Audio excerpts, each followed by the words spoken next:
Good morning and welcome back to your weekend unboxing video on Gaming with ADHD. Today we are taking a look at Bigger and Badder, the newest expansion for Disney Villainous. Now, this is the 5th expansion in the series, bringing the total number of characters to 21 in this particular series. There is the Marvel series, which unfortunately, due to the way the rules are written, is a separate game, but this one does focus on the Disney and now Pixar characters and villains. So, with that said, basically just want to open it up, take a look at it. I haven't seen this. I haven't looked into it too much, but we were at Target the other day, and my wife insisted that we grab this. Villainous has been such a hit in our house that if they put out an expansion, at this point, it's kind of a given. So, with that said, let's open it up and take a look. Now, it does come in this protective or exclusive sleeve, and I'll be honest, it's kind of a pain. This thing is not the easiest to get off. So, alright, we've got to cut through the tape. I gotta say, I like the tape sealing in most cases, especially if it's easy enough to remove without damaging the package. But just to make it quick, I'm going to just slice it. So, alright, as we can see here, actually let's zoom in a little bit. So this version features Lotso, Syndrome, and Madam Mim. That's Toy Story 4? Or 3. No, Toy Story 3. Sorry. Man, I do not have small children in the house anymore. Lotso from Toy Story 3, Syndrome from The Incredibles, and Madam Mim from The Sword in the Stone. Now, this is a standalone expansion to the game. You can play it as is out of the box. In fact, many times it is what my wife and I end up doing to try out the new characters. So, you do not require any of the other sets for this to be playable, but it is fun because, technically you can add as many sets as you want without any problems. All right, so we open it up, and obviously the first thing we have is our instructions. Now, the instructions are pretty much the same across the board. So we've got just a list of our components. Each one does come with these figures and then a realm board and then 2 decks. There's a shared set of tokens and, pretty standard. So the rules are the same. They're just modified to use art from the cards in the set. This is nice that they actually give you a list of all of the sets and what characters come in them. So if you haven't bought any yet, you know which one to get next. And then, this is also relatively new. A reference and an FAQ for the game. I don't recall seeing that before, but I'll be honest, we know how to play. I don't need to read that as much.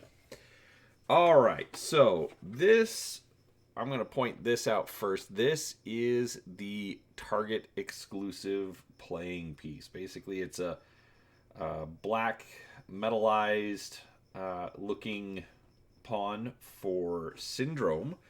And actually, real quick. Okay, so the normal version is supposed to be like a translucent orange-red, kind of like Syndrome's hair. So, this you get if you purchase it at Target in the United States. Alright, so that is Syndrome. This is Madam Mim. Kind of plain, but no big deal. And then a giant bear's head. Actually, let me focus that in. A giant bear's head for Toy Story. All right. Gotta say, little disappointed in the bear head. Most of the pawns usually do some sort of abstract representation. Like Syndrome, we just get the hair, floating, kind of on a drone body. Madam Mim, you kind of get the representation of her dress, but usually you don't get like a straight up face. So, all right. So these are the player boards. So, all right, they are folded. So basically, you just open it up. So Syndrome's objective is to defeat Omnidroid version 10 and have no heroes in the realm. We've got the Par residents, Nomanison Island, Syndrome's Lair, and downtown Metroville. I like the art. I actually like that they went with more traditional art as opposed to reproducing the computer graphics. All right, we've got Madam Mim. Defeat all of Merlin's transformations, and so here is her realm. Okay, so clearly she's got a bit of an advantage here. If heroes are placed in her realm, she actually doesn't lose as many abilities. So that's pretty good. But we've got the swamp, the dueling ground, Madam Mim's cottage, and the woods. The art looks great. Definitely reminiscent of the old Sword in the Stone movie. Then we've got Lotso's objective. Have 4 heroes with 0 strength and Buzz Lightyear in the Caterpillar Room. So there's the Caterpillar Room, the library, the playground, and the Tri-County landfill. So again, going with the art as opposed to trying to recreate the 3D effect. So that's pretty good. All right, we've got the guides for each of the characters. Basically, how the objective works and how to use the special features of the character. This is one thing that I do like about Villainous, is that even though each character is unique and plays very differently, basically just a small, double-sided pamphlet is really all you need for the special rules outside of the main rules. So I like that. All right. We've got Lotso.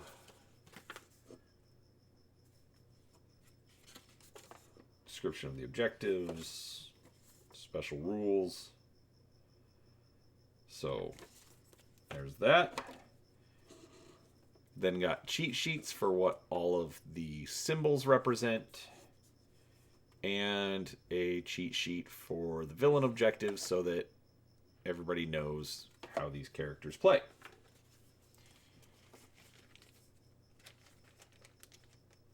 All right. Then we've got decks for each of the characters. There's the pull.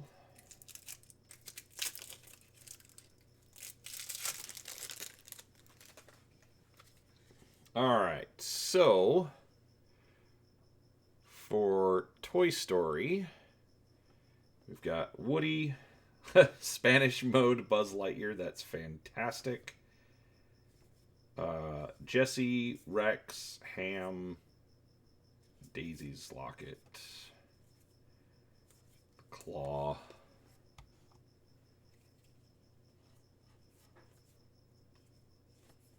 So lots of references to Toy Story here. So that's good.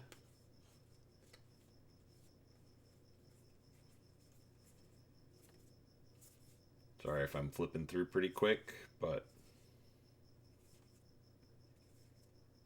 pretty standard for a game of Villainous. Looks like we've got some fixed cards, so cards that don't go through the deck. Get to those in a moment.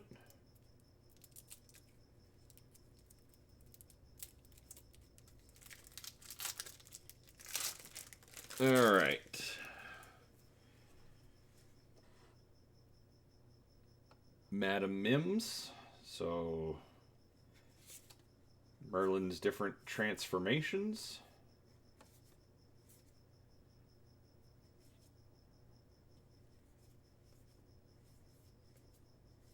Archimedes, Arthur,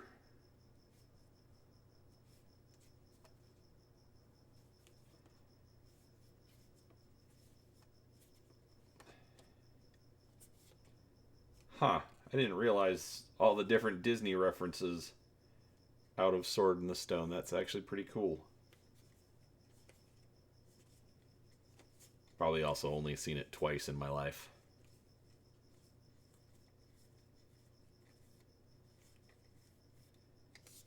All right.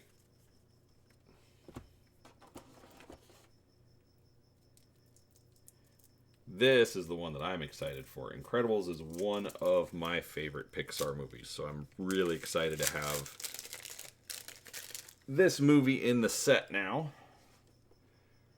So we've got Mr. Incredible, Elastigirl, Violet, Dash, and Jack Jack.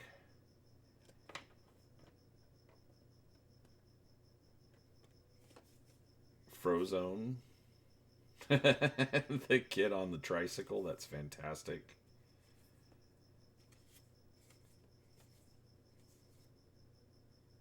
Edna Mode. Different henchmen. Man, this is making me want to watch this again. Not a sidekick.